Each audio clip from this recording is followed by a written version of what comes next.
Poole, NBC Sports Bay Area. Steve, how do you think Steph's foot held up? Yeah, I think he was really laboring out there. He really struggled. No, he never even looked like it was a factor. So. What do you think of his performance? Just stunning. You know, the physicality out there is,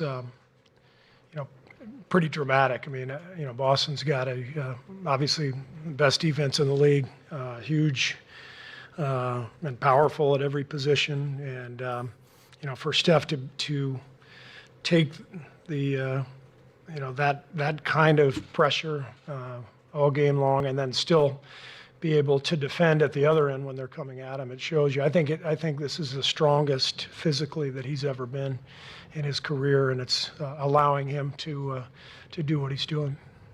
Continue on to Kendra. Kendra Andrews, ESPN. Stefan was, very emotional and very outwardly just showing lots of emotion. When he is displaying that kind of feeling throughout the entire game, just what can you tell about the way that he's feeling in the game when he does that, or do you think that kind of just injects the rest of your team with some other kind of juice? Well, everybody was emotional tonight. I mean, we, down 2-1, we had to come out with some desperation, more physicality than we showed in Game 3. So it was a team-wide sense of aggression and emotion, and that started right from the opening tip. So, Steph obviously doesn't normally show a lot of emotion, but a night like tonight warranted it. Tim in the back. Steve, obviously you don't normally take Draymond out in the middle of the fourth quarter of a game like this. What was the thinking of that? Did you see his reaction after, which was pretty emotional? And was it strictly to go offense defense? Because he was out for a while, but then you went offense defense with him and Poole. Yeah, so we took him out and put Loon in, I think around the 8-minute mark, maybe 7:40, and which was our plan anyway. But Loon was playing so well, and Jordan Poole was playing so well, so we just stayed with the group. We generally do that. I mean, like most coaches, if you've got a group that's going well, you just stay with it, and then. The last few minutes, we just went to kind of an offense-defense pattern with Draymond and Jordan alternating. Anthony on the right. Yeah, Anthony Slater, The Athletic. Wiggins plays 44 minutes. I think he gets 16 rebounds. Just how big was he tonight? Wiggs was fantastic. I mean, to go against Boston, you've got to deal with Tatum and Brown, and they're just powerful, skilled players, great size. They're coming downhill at you constantly.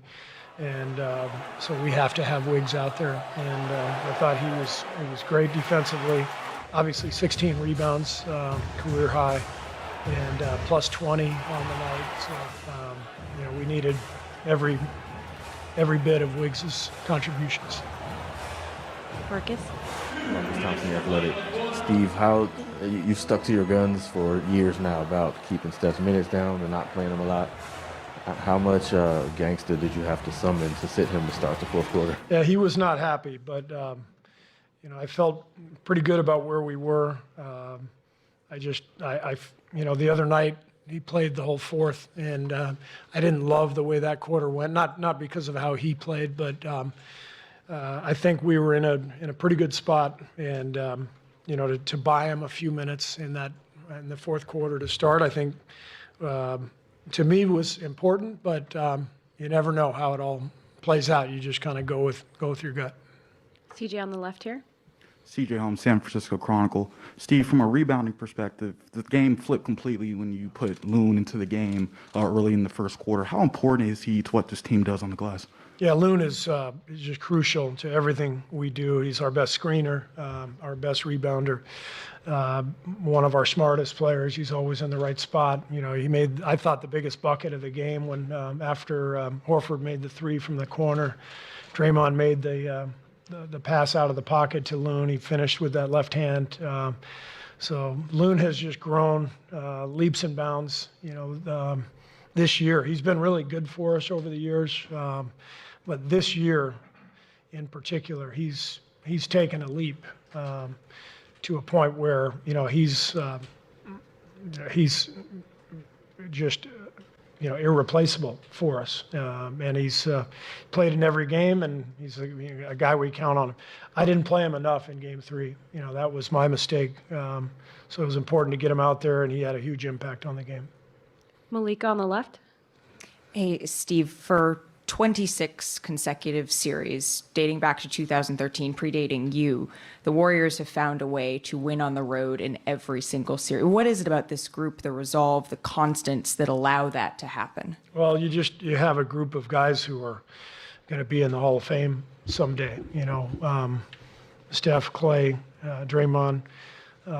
These guys are the constant. They've been here together throughout that span. So they're not only gifted, but they're incredibly competitive, and that's what it takes to win on the road. You have to summon that kind of will and intensity and passion, and those guys have that.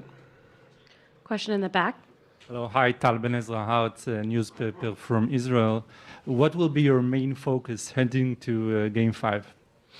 Well, I think the whole focus has to be our energy and our force. It was obvious tonight how much more alert we were, how much more force we played with, and they completely outplayed us in Game 3 from that standpoint. Series is now 2-2. I would expect both teams to bring every ounce of energy and emotion the rest of the way.